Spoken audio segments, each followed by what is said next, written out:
Yo, what's up, everybody? Welcome back. So first off, I don't have an external mic or anything set up with this. This is just the Pixel Book that I'm actually live streaming from.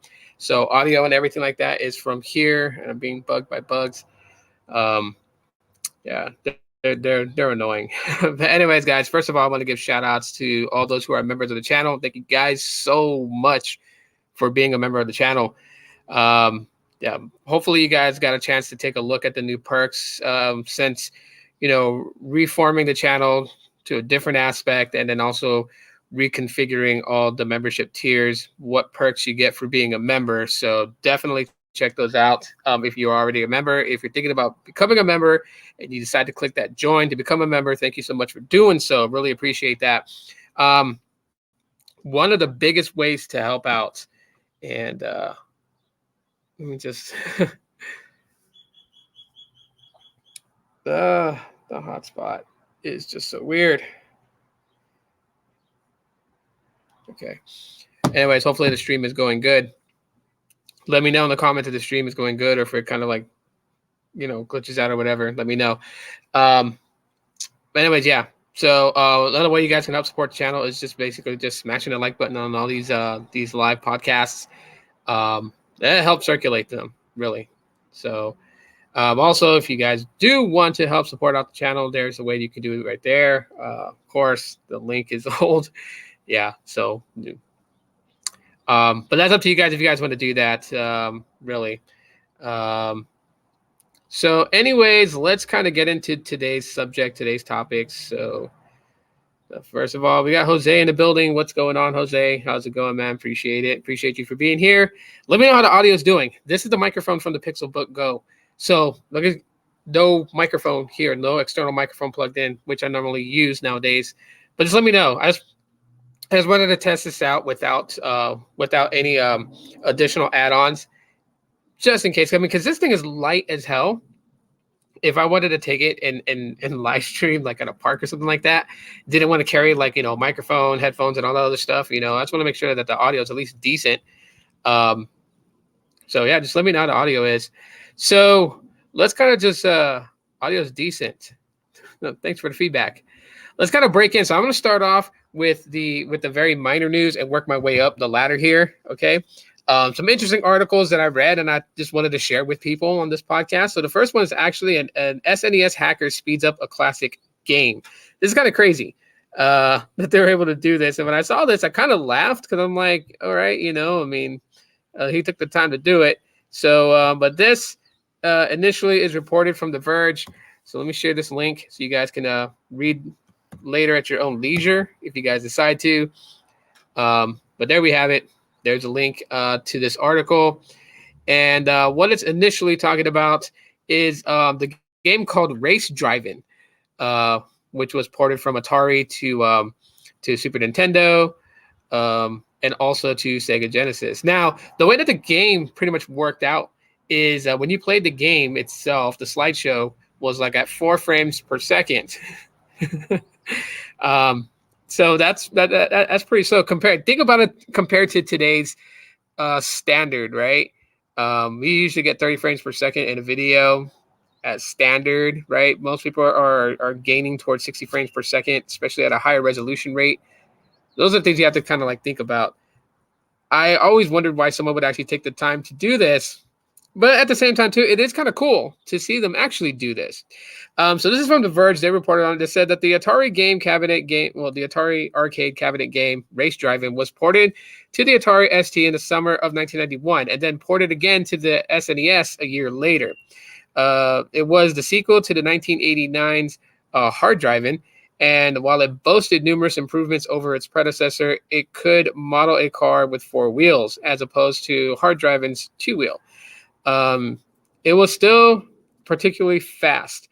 The SNES console port ran a slideshow of 4 frames per second, and when the Genesis port arrived in 1993, Electronic Gaming Monthly January 1994 issue gave the game a capsule review.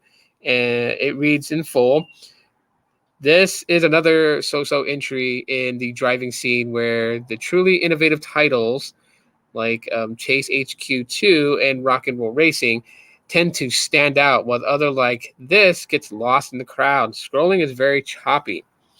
It received mostly 4s and 5s out of 10s from magazine staffs. Anyways, Race Drive-In ran at 4 frames per second on the original Atari ST hardware. Software engineer Vitor Vilela thought that wasn't good enough and decided to do something about it using contemporaneous hardware. The Nintendo SA processor. As Kotaku reports, the results show exactly how much more powerful the SA1 chip was. Vilela managed to get around 30 frames per second using a conversion they developed specifically for it. And here's what it looks like, and they give like a little video here. So yeah, let's hang on. You guys probably won't hear the audio, so let me just stop real quick and reshare with audio so you guys can actually like hear this.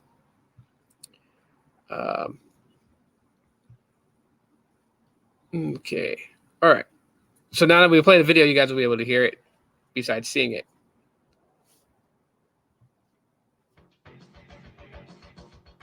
All right. We have the original on the left. We have the SA1 chip on the right.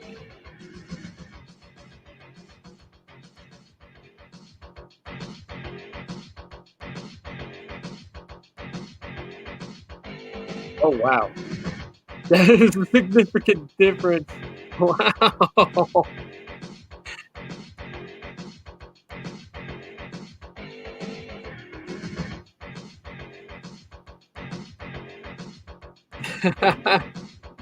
That is insane.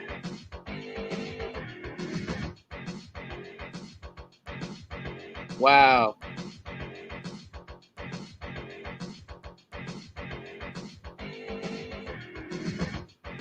Could you imagine other games like Dirt Bike and wow, this is crazy.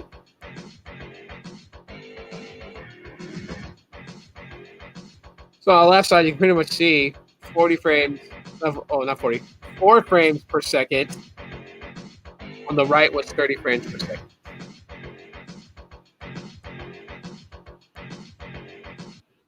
Okay.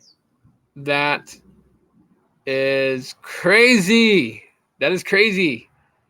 Is this a recent game? No, it's not a recent game.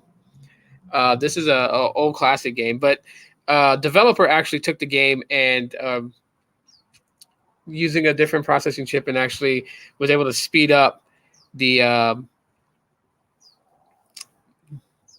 yeah, I don't know. I'm a loss for words. I mean, I really dig things like this. I really think it's really cool when someone actually does something like this. Okay, like yeah, it's a very old game. Most people probably won't even be into it or whatever, whatnot, because you have the likes of games such as like Fortnite and PUBG and Dead by Daylight and there's just so many game titles out there that you really wouldn't think anyone would actually be interested in this. But like for someone like me who likes retro games, right? And I play a lot of Nintendo games on emulators and stuff like that.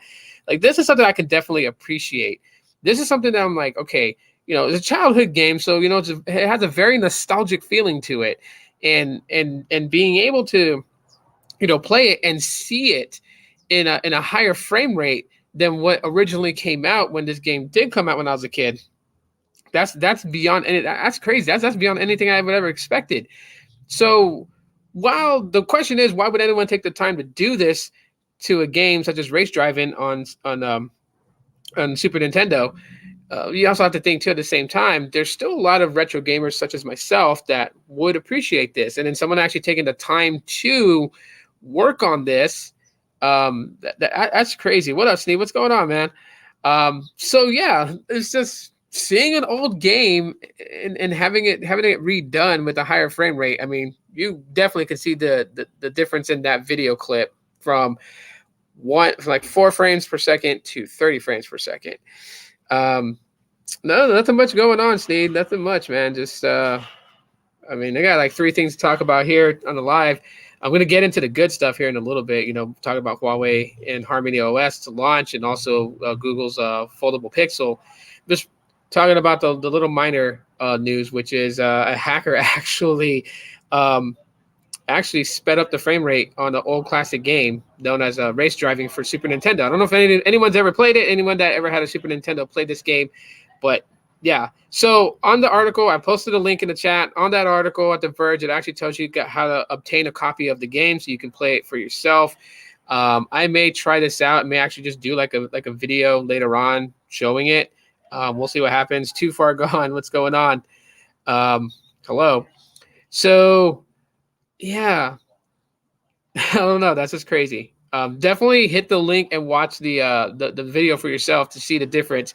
It is a hell of a lot smoother at 30 frames per second versus 4 frames per second. Like you really see a drastic difference. And just imagine if the game came out at 30 frames per second way back in 1991, man, how popular would this game have been?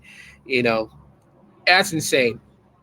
Anyways, just kind of moving away from that, let's kind of talk about Google and them actually, yeah, like all of the rumors talking about the foldable Google Pixel is not so much a rumor at all. So let me grab this link here. You guys can actually check it out at your own leisure. I'll put it in the chat. You guys can grab it there and read for yourselves. But this is actually, I mean, I had an idea that Google would do this, you know what I mean? Kind of venture into foldable technology, but I'm not. Again, my opinion stands that this is more than likely going to fail Google. I'm sorry to say it, and I'm a Pixel guy. You know what I mean? Heck, I just got a Pixel book that I'm testing out today without any mic attachments or anything like that. But you know, it's a little bit weird. Big John Tech Reviews, what's going on? Hey, what's up, man? How you doing? So anyways, with this article, basically, let me get into the actual page itself. But this coming from Sam Mobile reporting on this. Like I said, link in the chat. Google may make its own foldable smartphone with the help of Samsung. And this is something that, you know, I kind of expected if, you know, since they are going to go do this, literally with, you know, the relationship with Samsung and Google has gone some interesting turns left and right and everything. But you know, obviously we do see this relationship bond between Samsung and Google. You know, Samsung is also the one that's helping them with you know, Project Whitechapel, which is Google's own processing chip, as Google intends to ditch Qualcomm in favor of manufacturing and producing its own processing chips, which we will see in the Pixel 6 later on this year. But also, you know, Samsung working with them on foldable technology. Now, will this absolutely mirror the exact same thing as, you know, the Galaxy Fold or the Galaxy Z Flip? That's the question. So it says here, basically, quote, the foldable smartphone market has massive potential, and Samsung Displays is in the perfect position to capitalize on it. The company's foldable panels have already been used in successful consumer devices like the Galaxy Z Flip and the Galaxy Z Fold 2. So it's now going to sell foldable display panels to other companies that want to make foldable smartphones. A new report has revealed some details about the panels that Samsung Display is preparing for the likes of Google, Oppo, and Xiaomi. So now we have actually 3. So Google, you know, foldable Google Pixel. We'll also see foldable technology from Xiaomi and from Oppo itself. Google to jump on the foldable bandwagon as well? Question mark. I mean, yeah, it's very questionable. But I mean, you know, just looking through this article here real quick, it says Google might be thinking about getting in the foldable smartphone game as well. It has also reportedly asked Samsung Display to develop a foldable panel around 7.6 inches in size. It's unclear what form factor Google might choose for its device. Yeah, I don't know where I'm seeing Google go with this. I think it's cool. I really do think it's cool. It's going to be something different than the usual Pixel phones that we're used to getting from Google. But again, the biggest problem I have with Google is that when they attempt something, when they try to put on their big boy pants and say, hey, we're going to try something new today, they kind of have my luck, if I'm going to be honest. What's up, B-Tech Reviews? What's going on, man? that kind of have my dumb luck. Like I want to try something new, and like I'll put like a lot of effort into it, right? And then all of a sudden it'll just end up failing. It'll just end up like going down. And it doesn't mean that like, oh my gosh, I'm a freaking loser, I'm a failure, or anything like that. You know what I mean? Like, hey, I had the balls to try something, and but in the mobile tech space, that type of rhetoric has no place to be scoring points. If Google makes a foldable phone and doesn't execute well, then it's going to do more irreparable damage to Google and Google Pixels. They don't have, someone's using a drill. They don't have the best already, as far as in the eyes of everyone who has their eyes locked in the mobile tech space. They don't have the best reputation at all whatsoever. When Google Pixels come out, they've held on to this moniker that Pixels get better over time. And then you have a lot of tech reviewers that are like, Pixels get better over time. But who the hell really wants to wait and invest all that time in to wait for a phone to get better when everyone, and this is just from a consumer standpoint, everybody expects their phone to work how it's supposed to work and work near perfectly right out the gate. Nobody wants to, we're not beta testers, we're consumers. So, when they use that moniker that, oh yeah, Google Pixels get better over time. Like when they first come out, they're a little bit buggy, everything's gonna be okay. But then after a while, they'll get better. It's like, who really wants to wait that? I'm not a beta tester. I didn't buy a Pixel because I said I'm going to join the Pixel beta program. I bought a Pixel because I want the phone to work out the gate, out the box right away. So, while it's good, and it's good. It's nice to see that they're taking an interest in something way different than normalcies nowadays. It's also bad because it's like I know Google. I know what they're gonna do. They're about to fuck this up pretty bad. It's like, oh man. And then when that happens, it just leaves the door wide open for those people that just love to shit on Google Pixels to come on in and say that's what they get for trying.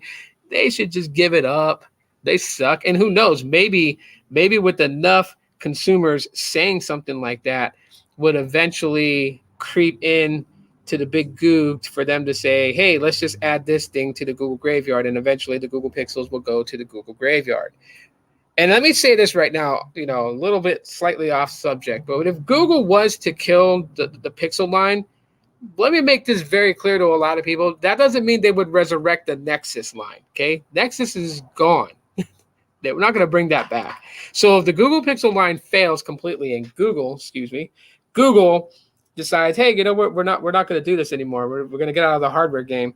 Then just expect Google to be strictly software only, and then that's where it's really going to suck. So I mean, I don't know. What are you guys feeling about the Google making a foldable? Should they wait at least maybe 2 years, or maybe just like one more year, just to really kind of get their footing in for it, and then eventually attempt it? Or do you think now's the time, like this year, 2021, is the year to attempt making a foldable device? Because you don't see a lot of other companies really doing it. But like LG has its unorthodox way of like foldable technology, right? When you look at the last couple of devices they put out, it's mostly just been like an attachment screen. So you have like the actual smartphone itself that you could run standalone, and then you could buy that additional screen that snaps onto the phone. Like the back part, like the back of it is like a case that snaps onto the back of the phone, and then you have the hinge of a second screen that when you close it, there's an outer screen that acts as the main display. And then when you open it, then both screens talk to each other to realize that it's a dual pairing.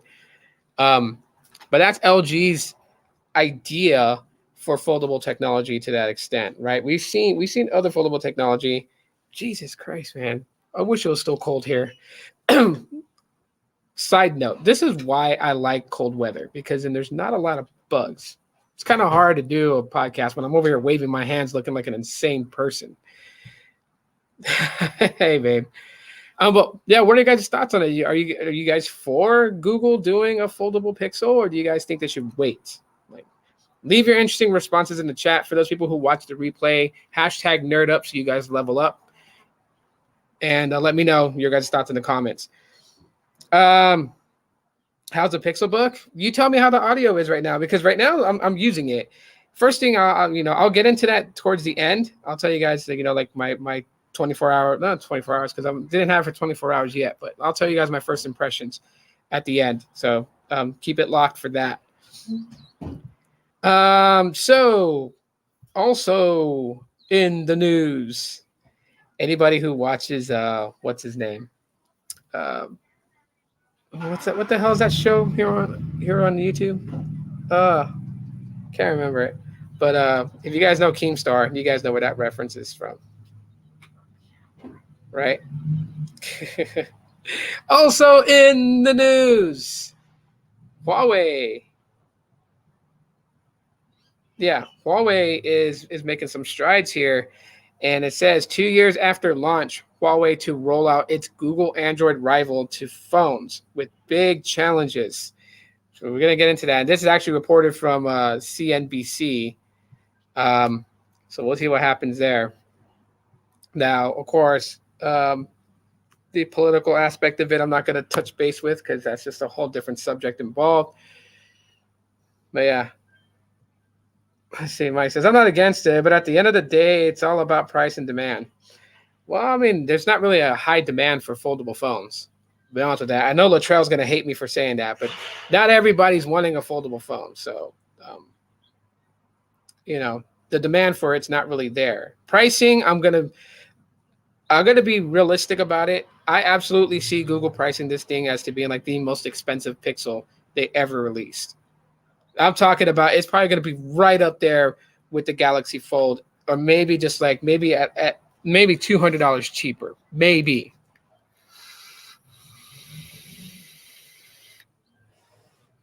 Yeah, I'm a Pixel guy, but I'll go on the record right now and say this: when the Google Pixel Fold ever releases, don't look at me to see if I'm getting one, because the answer is no. I'm not going to. Not going to invest big bucks to have a phone that folds.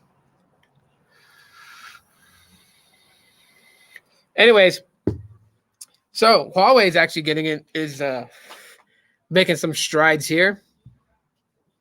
So as this article says from CNBC, which I believe I dropped a link in the chat, did I? Yeah, I did. Okay, there it is. I really like this Pixelbook. I'm definitely recommend it if you can drop that kind of money on it. Okay. So it says here, key points. In mid-2019, Huawei launched its own operating system, Harmony OS, which has like many different names. So like to the US, it's known as Harmony OS. When it comes here, it's gonna have the name Harmony OS. In China, it's Hongmeng, and they had like another name for it too as well. Anyways, in response to the U.S. actions that cut it off from Google software. On Monday, Huawei announced that Harmony OS would begin rolling out on its smartphones from April. And then another keynote is that Huawei faces a number of challenges in its smartphone business, including dwindling chip supplies and getting users outside China to get on board with Harmony OS. So it just talks a little bit briefly about it. About mid 2019, Huawei launched its own operating system, Harmony OS, which is supposed to be like 10 times faster than Android is. And then a lot of people were like really worried about it. Like Harmony OS is going to be the Android killer. And then I started reminding people there's Project Fuchsia. We don't know if Project Fuchsia is going to be a separate closed operating system, or if this is the future of Android, where they're switching away from using Linux kernel base, which is, slightly responsible for the reasons they claim that if Android was to seem a little bit slow, it would be that. It would be, the old file system for Linux being the cause of that. I don't know. But anyways, so we know that here in the US, they pretty much blocked Huawei from being able to access the Google Store here because of certain aspects where they were like, there's supposedly spyware, just because Huawei has too much close ties to the CCP that they deemed it as a security risk.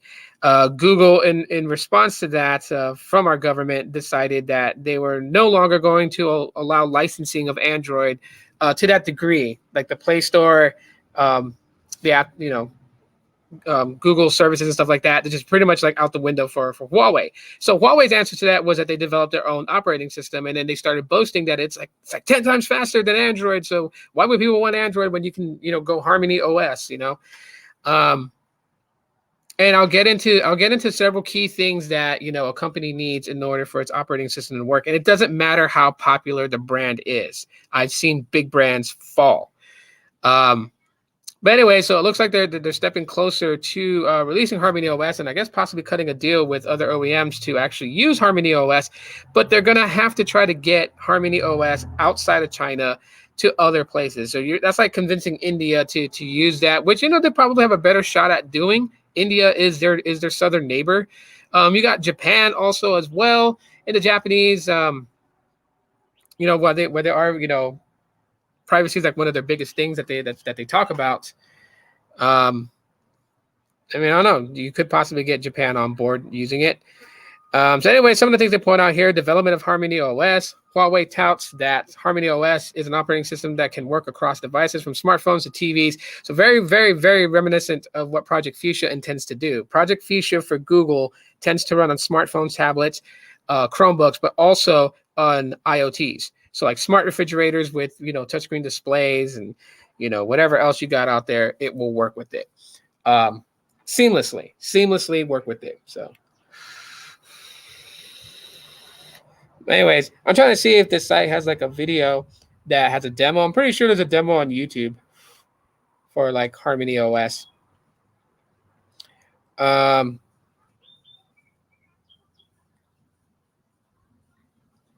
Yeah, so one of the big things that they talk about here, this is just a quote, says Huawei could continue to drive the local China market without such concerns about Harmony OS apps, but there is a much bigger issue in that it is struggling to get components in the first place because a lot of companies are like not doing business with them, right? So Qualcomm's not providing chips for them to use. These are some of the things and concerns that Huawei obviously was thinking about, but they're not going to come out the gate and show weakness right away. So this is the reason why that they were also pretty much touting that Harmony OS is so much faster, so much better.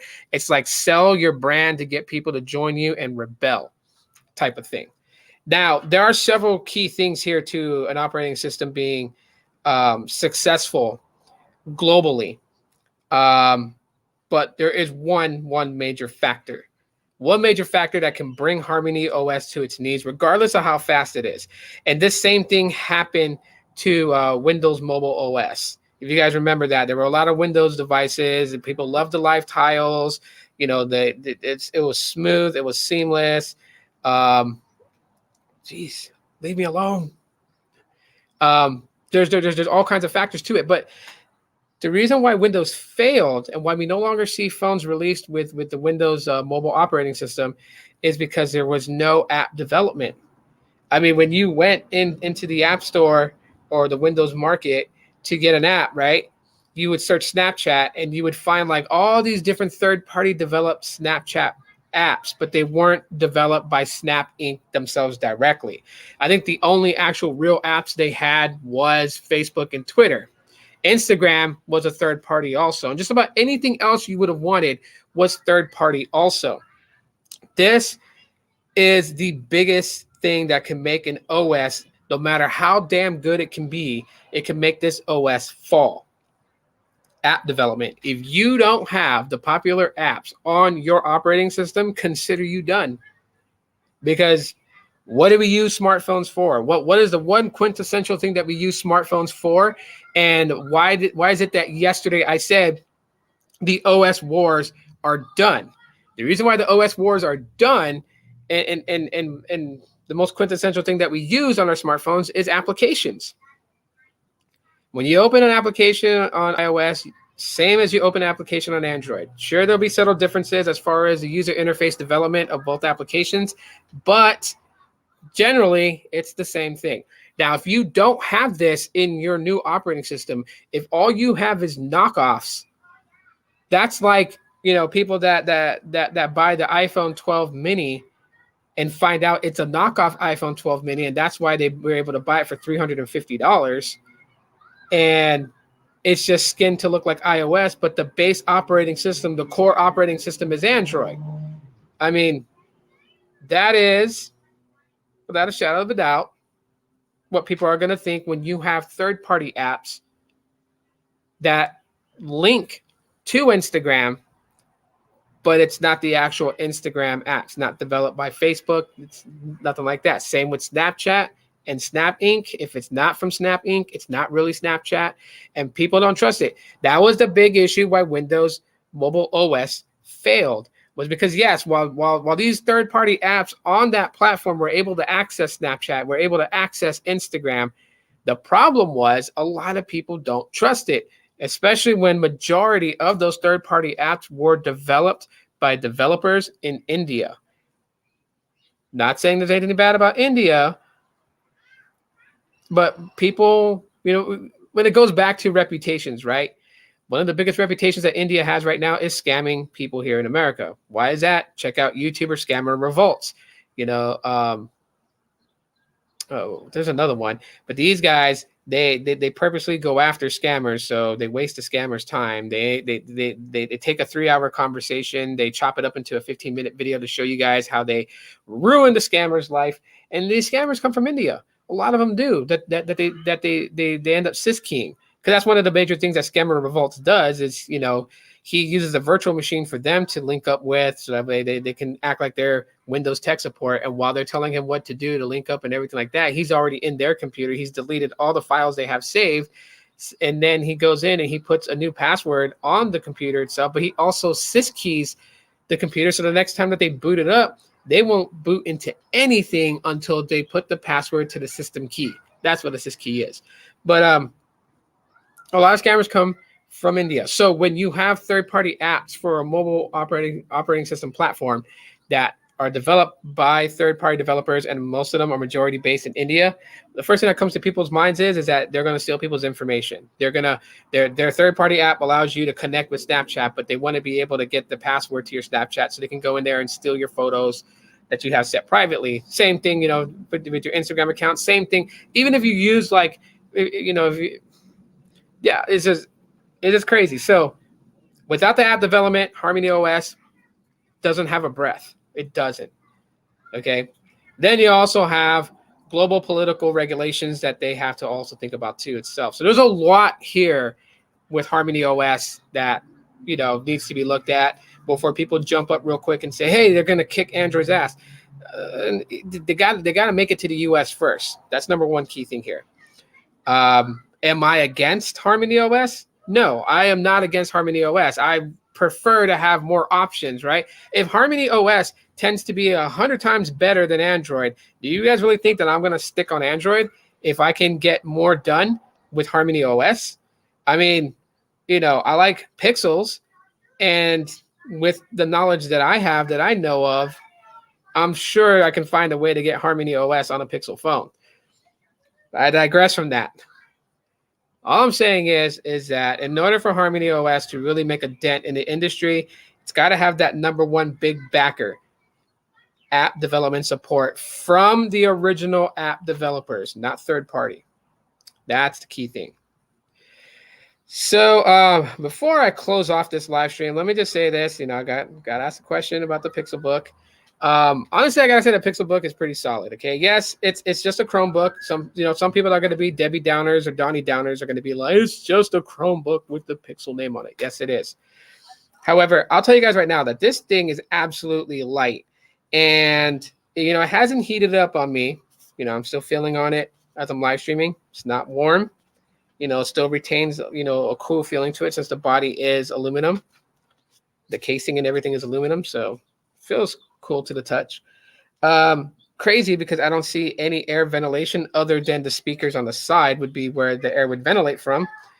But it's very quiet.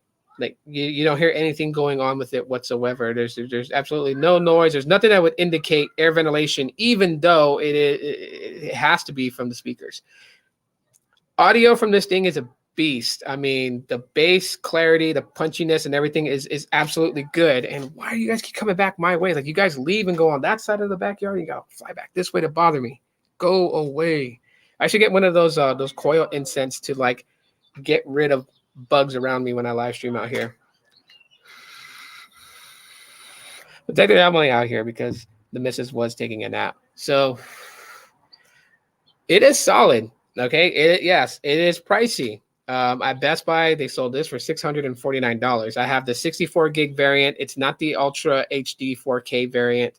So 64 gig variant, for I think 4 gigs of RAM. And so yeah, it's basically the base model of it, but it's solid. It's solid right now. It's working great. It's doing what I need it to do. I'm live streaming from it, and I have no external mics connected to it, so all the audio is from the microphone right there by the camera. So far, I feel like that the investment of $649 was well spent. Okay, that's the stamp of approval I'm putting on it right now. Now, that's just for right now. I still have a lot of time with it to give a full review. It might be like a month. So like a month from now, I'll have like a full review on the Pixelbook Go. And then, you guys will get the good and the bad from me. But as of right now, like for what I spent for it, I don't feel like that like I overpaid. That's just a feeling that I have right now. No, this is not going to compare to a MacBook. So anyone that's going to ask, like, well, is it as good as a MacBook? I mean, to me, yeah, but that's just my opinion. For something like a MacBook and what it can do, that's a little bit different. This runs Chrome OS. Sure, you can dual boot Ubuntu on it. You can dual boot a different software on here to use. But just comparing it, base stock Pixelbook Chrome OS versus a MacBook, obviously the MacBook is going to come out on top just because there's more that you can do with the MacBook. The MacBook is not just running Safari OS, right? It's not just running a base OS like Chrome OS, you know what I mean? There's a lot you can do with the MacBook and with a Mac. A competitor, an actual true competitor to a MacBook would be a PC laptop. That would be the true competitor to it. A Chromebook is just simply for someone that's just got to like do some research, do some live streams like this, play a little bit of Google Stadia, and that's all really I can see you doing. I mean, going on social media, researching on websites, that's all I see you really doing with this. But like anything else that would require multiple applications to be used, this is not be something that I would say for anyone to try out. Now, sure, I do have the Linux beta unlocked on this, so I could install Linux software on here to use different things. Like I know I could put Audacity on here to kind of really fudge the audio, but I don't intend to do that. I don't intend to do a lot of hidden quirks to a Chromebook. I'm just going to run this Pixelbook Go as stock as possible, and so far I'm loving it. So that's what I have right now, basically, for the Pixelbook Go. It's very solid. I stopped charging it last night. You're supposed to get about 12 hours of battery life, and it's about to hit that because right now the battery currently is at 46%. It says I have like 2 hours left. It's 11:05 a.m. my time. So about 1 o'clock, if I was to continue to live stream like this or whatever, the battery would deplete. That's all the time I would have. I know once I end this live stream, the time expectancy will extend a little bit more because I'm not doing a heavy intense type thing. But I gotta say right now, the battery life is actually pretty decent. But the main thing that I'm really liking about the Pixelbook is how light it is. And even though it's light, I can open the Pixelbook with one finger just by grabbing the screen and lifting up. It doesn't pick the Pixelbook up. The screen actually opens. So there's not a lot of heavy tension on the hinge that holds the top shell display to the bottom. However, it is sturdy, so it's not like the screen wiggles or anything like that. Retired, Raul. It's retired. Incorporating more things into my podcast or whatever, talking about, games and stuff like that. And these bugs just bug the hell out of me. But like games, comics and stuff like that, movies, more things. It's just going far beyond just mobile tech only. So you're not losing anything with my live podcast. You're actually gaining more different subjects that you might also be interested in. But yeah, I just revamped the whole channel under one thing on here, on Facebook, on Twitter, on Instagram. It's all unified together. Of course, if someone wants to take the name Aloha Android and use it, that'd be kind of weird. That'd be kind of strange, but I mean, it is what it is. So that's pretty much what I have for you guys today. So far, I do want to thank everybody that came in and hung out. You guys are pretty awesome. Again, shout out to the channel members. Thank you guys for being members of the channel. Really appreciate that. And again, if you have not seen the tiers for each membership, please go check that out. That has changed. I have changed that, and the perks have gotten a little bit, have gotten a little bit better. Why were you planning on getting a 3A yesterday? Just to have, but I mean, ended up getting a Pixelbook Go, so that pretty much was like, yeah. Because I mean, there's also like some extensive videos I wanted to make with the Pixel 3a versus the Pixel 4a. What's new? What's not new? You know, how well does it handle? Those types of things. Like I like also making, you know, throwback videos to them. You know, like I mean, everyone does them, right? Like, you know, Pixel 3a in 2021, you know, type videos. I was intending to do that, but more like on the live stream than actual video, and just kind of talk about it and take questions live, asking about it, so I can answer them right then and there on the spot. So, but I ended up getting a Pixelbook Go instead. Yeah. So, anyways, guys, that's it. I don't know if I'm gonna live stream tomorrow, but definitely Friday. Definitely Friday, I will go live again. So I will see you guys then. But you know, hey, have notifications turned on so you guys don't miss anything at all. You guys will not miss a single damn thing. Hit notifications, hit all on YouTube. You're good to go. If you're following the Facebook page, then notifications are already there for you. You guys are golden. So, anyways, guys, I got lots of other things I gotta do today. So I'll see y'all later. Peace.